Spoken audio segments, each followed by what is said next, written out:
नमो बुद्धाय. जय भीम. बुद्ध आणि त्यांचा धम्म या धम्मग्रंथामध्ये एक खूप चांगला उपदेश इथं आलेला आहे. अतिशय महत्त्वाचा आहे तो.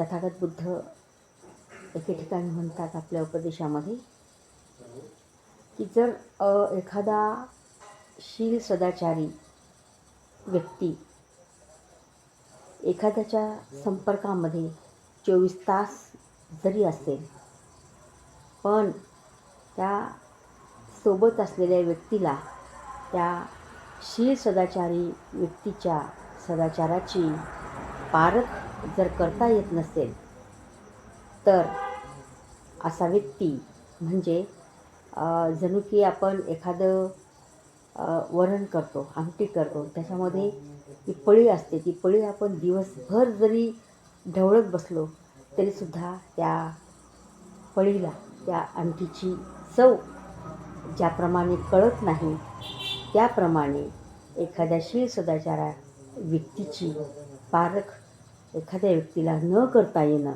म्हणजे तथागत बुद्धांनी अशा व्यक्तीला दिवसभर वर्णामध्ये ढवळलेल्या पळीची उपमा दिलेली आहे.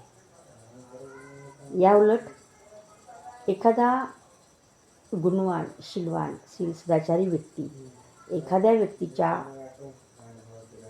पळभर जरी संपर्कात आला, क्षणभराच्या सहवासातही त्या व्यक्तीच्या शील सदाचाराची पारख ज्या व्यक्तीला करता येतो असा व्यक्ती म्हणजे सुज्ञ व्यक्ती आहे, असं तथागत बुद्ध म्हणतात.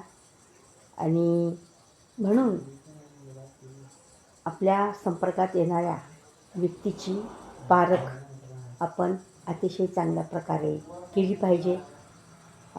तर असं म्हणतात बुद्ध की आपण वर्णामध्ये ढवळल्या जाणाऱ्या पळीसारखं न बनता एखाद्या व्यक्तीच्या क्षणभराच्या शील सदाचारी व्यक्तीच्या संपर्कात आल्याबरोबर त्याच्या गुणांची कदर करता येणं, सदाचाराची कदर करता येणं, अशा प्रकारचा सुज्ञ व्यक्ती आपण बनलं पाहिजे.